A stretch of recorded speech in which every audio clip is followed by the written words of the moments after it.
Welcome to Lawyers Who Care, the video show podcast that highlights attorneys who go above and beyond for their clients. And on each episode, we will meet a new lawyer and they will share stories of when they went beyond legal counsel for the benefit of their client. My name is Andrew Samalin. I'm the principal of Samalin Wealth, a nationally recognized wealth management firm for lawyers, their firms, and their clients. And let's applaud Lawyers Who Care and learn from them. Today, my guest is David Zwaska. He is a partner with Merel Family Law in Chicago, Illinois, and David is an experienced litigator who practices in all areas of family law. Welcome, David. Good afternoon, Andrew. Thanks for having me. So, David, tell us what brought you to the law. Yeah, so I always wanted to go to law school. When I was in college, I really interviewed a lot of attorneys, asked them, what they did and what brought them into practice, found myself always engaged in it. But honestly, in law school, when I did my in undergrad, when I did my informational interviews, I met a lot of unhappy attorneys. And a lot of them were 25, 30 years in, and they said, try other things. I'm not happy in my position, so try other things. So I did. I spent about 5 years after undergraduate pursuing other things. I tried teaching, did some project management work, but I found myself always coming back to law. I wanted my skill to be legal advice, but at the same time, I also did want to help people. Thought about being a social worker, but at the same time, I wanted my skill set to be legal advice. So took the plunge and went to law school, went to DePaul University here in Chicago. And fortunately there, I had a lot of great mentors who gave me experience and able to shadow the family law practice. And I found that the client contact, being able to counsel clients as far as what the law provides, giving them advice, but then also really being a listener for them and helping them through these extremely difficult times, I found to be very rewarding. So, David, you're an undergrad and a bunch of the old timers are saying, David, go try something else. Did you ever ask them, and maybe this might be too in advance the question, like when you're in the spot of being an undergraduate, did you ever ask them the source of their unhappiness, like professionally? I did, yeah, because I told them the reasons that I wanted to go, and they said, oh, I remember having those same reasons 20, 25 years ago, but They seemed to be exhausted. A lot of them were burned out, and they felt like they were doing something that they had just jumped into. They went to undergrad and then right to law school, right into a career, and a lot of them had student debt that they felt like they had to stay in law school to pay off and be a lawyer. And so they just said, look, you've got the rest of your life. Just take a few years, see if this is really something you want to do. So I did my due diligence, took a few years, and I think that paid off. Is burnout a common theme? Unfortunately, it is. Yeah, burnout's a big theme. There was actually a presentation that was done by the Chicago Bar Association talking about the immense amounts of burnouts that attorneys have, and also in family law, and particularly now with email, phones, text messages going well beyond the normal work hours. And even on the weekends too, you always feel like you're on. And a lot of clients often feel like they can contact you any time of the day or weekend with their urgent issue. So the boundaries is something you maintain while also trying to deliver great, a great customer, you'll forgive me, a great customer experience, right? So absolutely, yeah. And I realized too, one of the things that I've realized, and I tell some of the younger attorneys here that part of my job is to help mentor them, is to say, look, in family law, you're going to have issues where the clients are not going to be able to sleep at night unless they hear 30 seconds of advice from you. So I tell that to clients sometimes. If you have a burning question and you really want to talk to me, I'm happy to have a quick phone call or something like that. If it's going to help them be more present to their family, go to work the next day, etc. But it's a balance.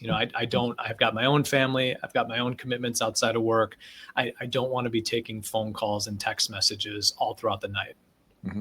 And you had mentioned when we were chatting prior to the starting that you had an interesting client story that you wanted to share. Yeah, I do. Yeah. So I had a client a few years back, and it was a divorce case with 3 minor children.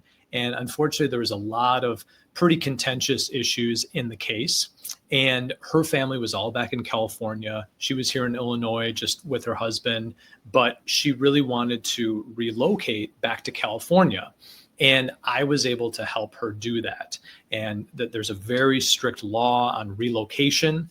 And we were able to file the correct petition, do discovery, apply the right amount of pressure. And we're actually able to get an agreement with the other side that my client could relocate from Illinois back to California, where her support system was, her family was. And I just checked in with her recently, and it sounds like she's doing well. The kids are doing well. And part of that too is that she was escaping an abusive situation. So as part of family law, we help victims of domestic violence. We file orders of protection. And so for her, we were able to help her escape a really abusive situation. So and you've been practicing a while, so I'm sure you've seen, all the different types of forms that divorce can show itself, either in mediation or collaborative law, either big C or small c, in litigation. What are some of the benefits and drawbacks to each? Yeah, great question. So I knew that going into practicing family law, that eventually I wanted to become a mediator. Eventually, I did want to do collaborative law. However, you need to get experience in litigation before you do those things. So just last year, I did a 40-hour mediation training. So now I'm a qualified mediator for divorce and family law.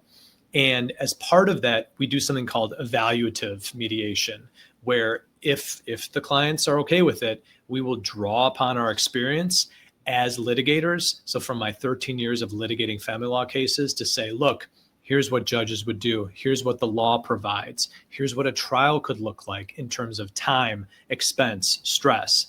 And I'm able to give that experience to clients in mediation. Also collaborative.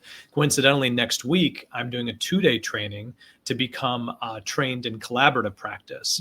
And for people that don't know, collaborative practice is one where when the parties go into it, they sign a contract saying that they will not litigate. And if they do litigate, the attorneys that they've hired have to withdraw. So there's a strong financial incentive to not litigate. And in the collaborative process, instead of just each party has an attorney, you go to court, you battle it out.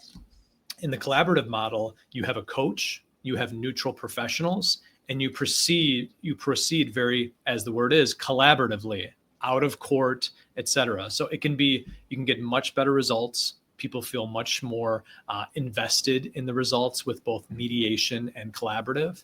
But then the downside, and this is what litigators will always say, is that there's no teeth to the process. So let's say you're in mediation, you spent lots of time, thousands of dollars, but then mediation breaks down.